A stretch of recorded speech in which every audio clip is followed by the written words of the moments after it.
Bergerak bersama Dinas Penanaman Modal dan Pelayanan Terpadu Satu Pintu Provinsi Bali.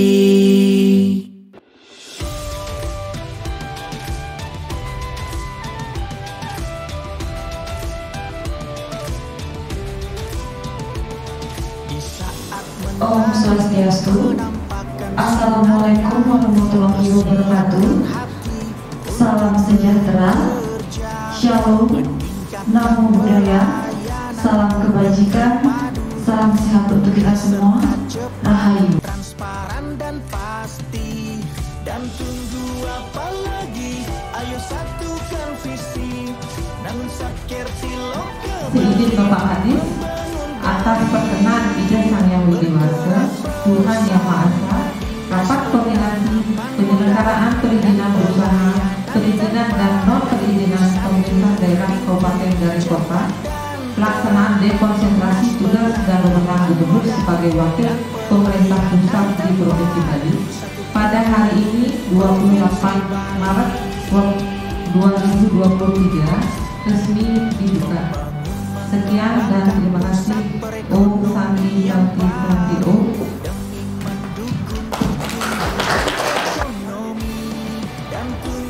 Beliau adalah narasumber kita hari ini. Terus pada Bapak Diki Octavianus Esko. Assalamualaikum warahmatullahi wabarakatuh. Shalom, Namo Buddhaya, salam kebajikan bagi kita semua. Mohon izin Bapak Ibu, pada kesempatan kali ini saya memaparkan terkait materi perizinan berusaha melalui proses. Jadi seperti yang kita ketahui bersama, di setiap daerah kabupaten kota seluruh provinsi Bali atau nasional sudah menyelenggarakan proses perizinan berusaha melalui sistem OSS, di mana OSS pada saat ini menggunakan sistem yang terbaru, yaitu based appointment atau berdasarkan berbasis resiko. Jadi kalau di halaman pertama di sini akan menjelaskan terkait kriteria hak usaha berdasarkan skala usahanya. Jadi ada skala usaha UMK dan skala usaha non UMK. Di dalam skala usaha UMK ada yang berbentuk usahanya orang perseorangan, ada yang berbentuk badan usaha ataupun badan hukum. Berbentuk badan usaha atau badan hukum ini bisa berupa PT, CB, koperasi, yayasan, perkumpulan perdata, dan lainnya. Begitu pula juga untuk skala usaha non UMK ada yang berbentuk orang perseorangan ataupun yang berbentuk berbadan usaha ataupun badan hukum. Nah, untuk skala usaha non UMK di sini sebenarnya ada dua, skala usaha menengah dan skala usaha besar. Nilai investasi untuk skala usaha menengah adalah lebih dari 5 miliar atau kurang dari 10 miliar. Lalu yang terakhir adalah resiko tinggi. Ini resiko tinggi nanti outputnya adalah NIB dan izin. Tapi yang membedakannya yang menjadi kewenangan besar kepada aplikasi lain atau dari kementerian terkait. Dia posisinya seperti restoran, tapi dia memperankan dirinya sebagai distributor. Jadi ini mohon pertimbangan. Apakah dia nanti masuk seperti lewat PDU atau dia nanti diterbitkan izin seperti itu Pak? Restoran ataupun bar, karena dia bisa mengajukan dengan usaha UMK. Nah ini nanti keputusannya bisa diambil atau bisa diaplikasikan di daerah, maksudnya seperti apa arahnya, nanti dia akan memilih yang mana keputusannya. Tapi kita di sana kasih pilihan ketika Bapak mau memilih menjadi distributor, pasti perencanaan di dalam sistem OSS nanti masih tergolong kalau usaha non UMK karena harus di atas 5 miliar. Ataupun sebagai pedagang eceran mikro, kalau usahanya 5 juta. Itu yang terjadi di lapangan kan kalau yang kita lihat sama-sama juga orang asalnya bukan kopi shop, jadi hujan, ataupun dia jadi botol shop, dia bisa pedagang eceran. Perdanya sudah mengatur terkait retribusi mikronya. belum ya. Tapi dampaknya nanti juga akan juga. Saran saya sih, saya kasihnya pilihannya kembali lagi ke Mas. Tapi di sini saya coba kasih arahan juga kepada saya mungkin ketika pelaku usaha mengambil keputusan dia mau pilih yang mana sebenarnya. Karena kita kalau bicara mikro pasti kalau saya pasti nomor mungkin dari saya seperti itu Pak. Ada yang ingin ditanyakan lagi mungkin? Saya ini PGSD-nya ini terkait dengan pengawasan. Kita sudah saya sudah pernah sendiri. Begitu cepatnya kami dari Purnawan tentu akan melihat bagaimana tindak lanjut ketika nanti yang bersangkutan tidak sesuai dengan ketentuan hukum. Sedangkan 2023 sudah ada lebih kami tahu buktinya pernyataan mandiri itu kalau sudah tidak berlaku, artinya sudah keluar dari toleransi waktu. Apa yang harus kita lakukan? Oke, setelah adanya persoalan itu ini pengawasan setiap tahun itu berdasarkan pengakuan. Kalau kita mungkin kami dianggap belum sempat semuanya monitoring ribuan, tapi beberapa kesulitan kita mengatakan gunung makanan ada ekosolid kalau tidak sesuai dengan ketentuan. Apakah ada dokter lain atau dokter institusi lain sudah memberikan manajemen dan regulasi ini dengan manajemen apa? Nah itu yang kami tekankan, kalau kami tidak pasti dari bahwa itu akan tapi tidak lanjut. Pertama, risiko rendah pariwisata. Itu yang banyak dari sisi kesalahan rasa mungkin sampai ini kebanyakan juga. Apa yang harus kita apos itu? Apa yang kita lakukan? Apa proses seperti apa? Apa lewat sistem pengawasan bisa masuk? Mungkin itu. Terima kasih. Menjawab saja ya Pak ya, saya karena waktu udah mepet mungkin ya. Terkait pengawasan terkait dengan tingkat resiko rendah.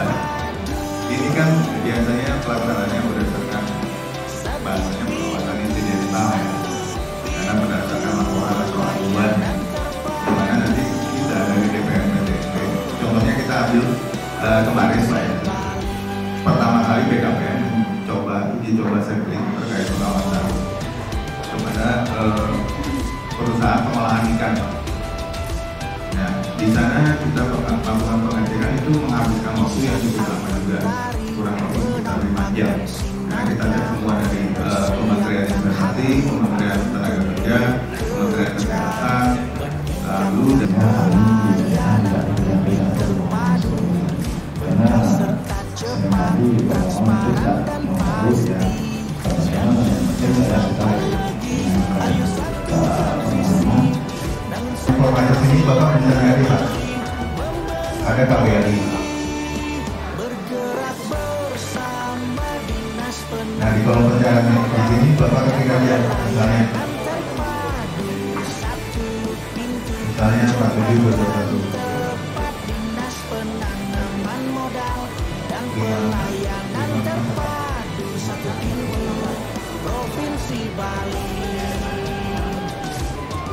nah misalnya di sini Pak Hotel Bintang Pak.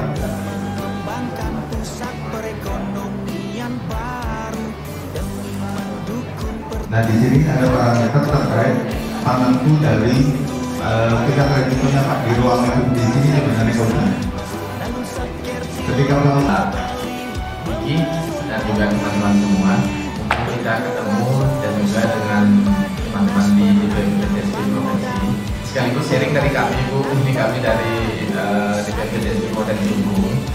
Lalu Pak Diki kalau bisa diteruskan kembali untuk fitur dan menu yang ada di OSS itu seperti yang disampaikan oleh Koordinator dan kami tadi Pak Lupawan.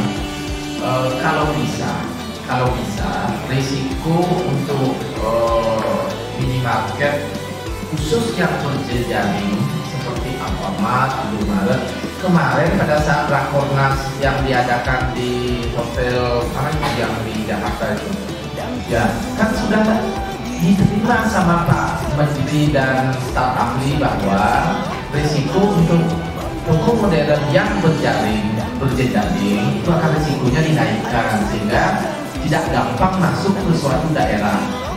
Ya, oke, itu yang pertama. Kemudian yang kedua, kami sarankan untuk OSS itu kalau bisa itu dibikin bilingual. Ada yang menu yang khusus bisa Inggrisnya, karena kami bermasalah jika ada PMA yang mau input langsung, dia pusing katanya.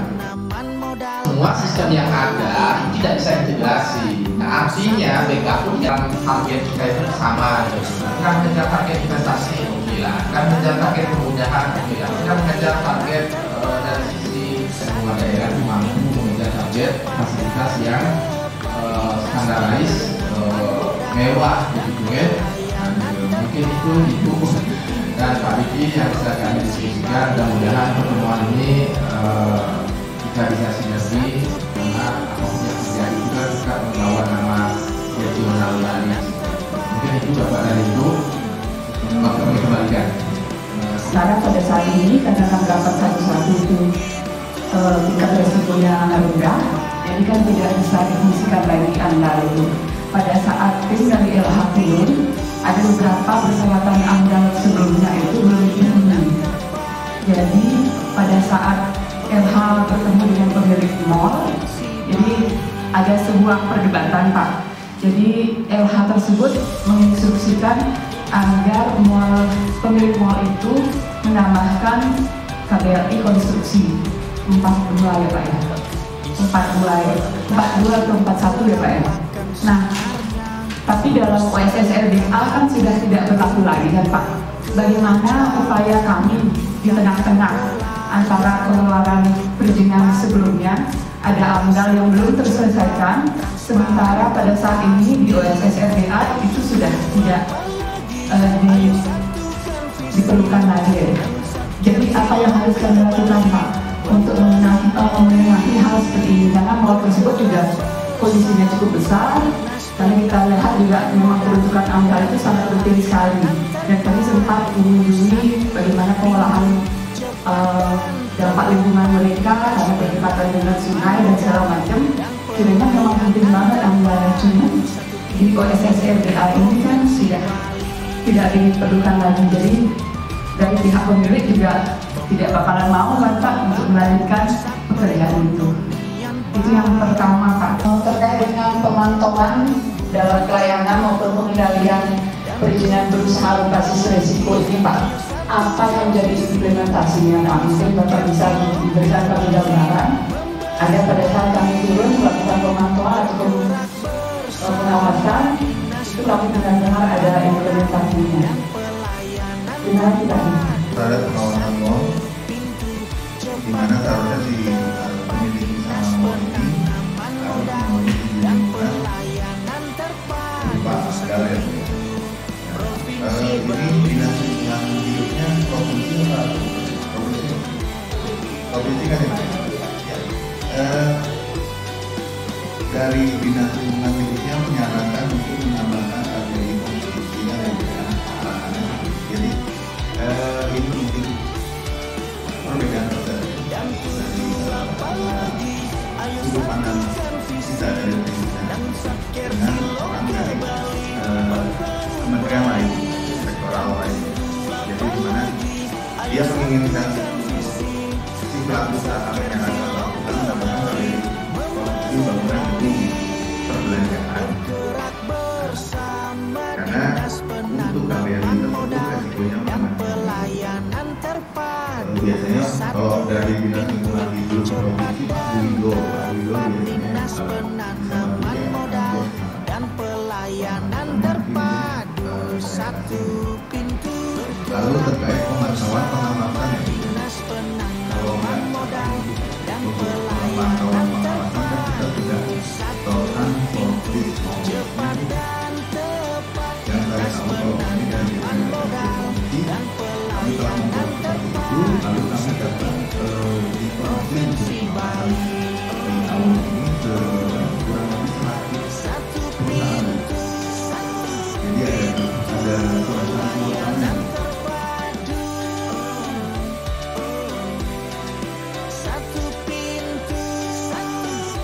Rehat mungkin kita kembalikan waktu kepada panitia. Pada hari ini, mohon maaf bila ada yang tidak berkenan. Akhir kata kami tutup dengan para mesati Om Sati Sati.